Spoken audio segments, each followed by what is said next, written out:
খবর হবে বল? সামনে পরীক্ষা, তাই পড়াশোনা নিয়ে ব্যস্ত। তোর খবর বল, তোর পড়াশোনা কেমন চলছে? কেমন আর চলবে, তোর প্রিপারেশন কেমন চলছে?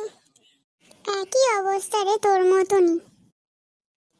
আবার পরীক্ষার সময় বিয়ে বাড়ি পড়ে, কি আর বলবো বল। হ্যাঁ রে, শালাগুলোকে এই টাইমেই বিয়ে করতে হয়। আরে ভাই, তোরা এখানে কি করছিস তোরা? আরে ভাই তুই, এই পড়াশোনার ব্যাপারে কথা বলছি একটু। হ্যাঁ, এখান দিয়ে যাচ্ছিলাম, তোদের দেখলাম, দেখে দাঁড়িয়ে গেলাম আর কি।